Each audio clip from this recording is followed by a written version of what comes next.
సృష్టికర్త అయిన అల్లాహ్ పేరుతో ప్రారంభిస్తున్నాను. ఈరోజు మనం ఇక్కడ పండగ జరుపుకుంటున్నాం. ఈ పండగ పేరు వచ్చేసి గణతంత్ర దినోత్సవం.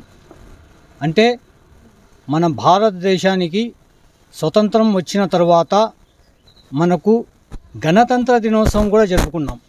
అది జనవరి 26, 1950 సంవత్సరంలో గణతంత్ర దినోత్సవాన్ని మనం జరుపుకున్నాం. మనది భారతదేశం, మనమందరం భారతీయులం.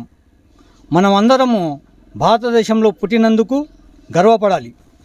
మన దేశాన్ని మనము గౌరవించుకోవాలి, ప్రేమించుకోవాలి. ఇది మన బాధ్యత. మన దేశం సర్వసత్తాక, సామ్యవాద, లౌకిక, ప్రజాస్వామ్య గణతంత్ర దేశం. కాబట్టి మనమందరం ఈరోజు జనవరి 26న 75వ గణతంత్ర దినోత్సవాన్ని ఇంత ఘనంగా జరుపుకుంటున్నాం. ఇది 75వ గణతంత్ర దినోత్సవం. మన దేశానికి ఆగస్టు 15, 1947 సంవత్సరంలో స్వతంత్రం వచ్చింది. దాని తర్వాత మనం స్వాతంత్రం సంపాదించుకున్న తర్వాత ఒక రాజ్యాంగాన్ని తయారు చేసుకున్నాం. ఈ రాజ్యాంగాన్ని డాక్టర్ బిఆర్ అంబేద్కర్ అంటే భీమరావు అంబేద్కర్ గారు ఈ రాజ్యాంగాన్ని రచించారు.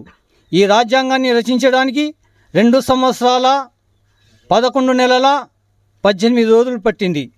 1949 సంవత్సరం నవంబర్ 26న ప్రవేశపెట్టడం అసెంబ్లీలో జరిగింది.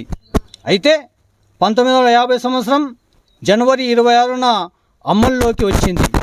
కాబట్టి ప్రతి సంవత్సరం దీనిని మనము ఒక గణతంత్ర దినోత్సవంగా జరుపుకుంటున్నాం.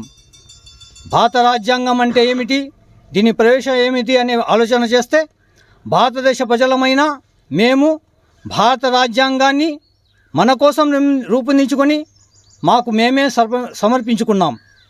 ఆ క్రమంలో భారతదేశాన్ని సర్వసత్తాక, సామ్యవాద, లౌకిక, ప్రజాస్వామ్య గణతంత్రంగా ప్రకటించుకున్నాం. భారత రాజ్యాంగం దేశ ప్రజలకు కలిగించిన సౌలభ్యాలు కలిగించడం ఒక లక్ష్యంగా పెట్టుకున్నాం. ఇందులో మొట్టమొదటిది సామాజిక న్యాయం, ఆర్థిక న్యాయం, రాజకీయ న్యాయం.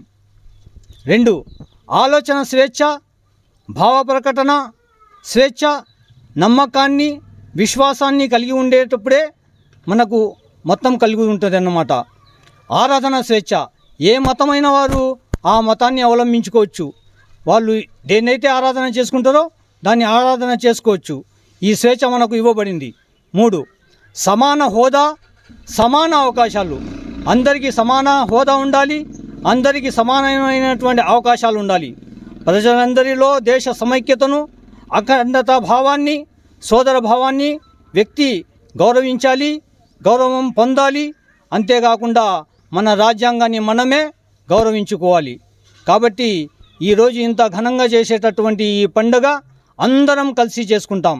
అంటే భారతదేశంలో వివిధ మతాలు, కులాలు, వివిధ సంస్కృతులు ఉన్నాయి. కాబట్టి మనం అందరం కలిసికట్టుగా జరుపుకునేటటువంటి ఈ పండుగకు ఇంత గౌరవాన్ని ఇచ్చినందుకు, ఈ అవకాశాన్ని ఇచ్చినటువంటి పెద్దలందరికీ ధన్యవాదాలు తెలుపుకుంటూ నేను విరమించుకుంటున్నా.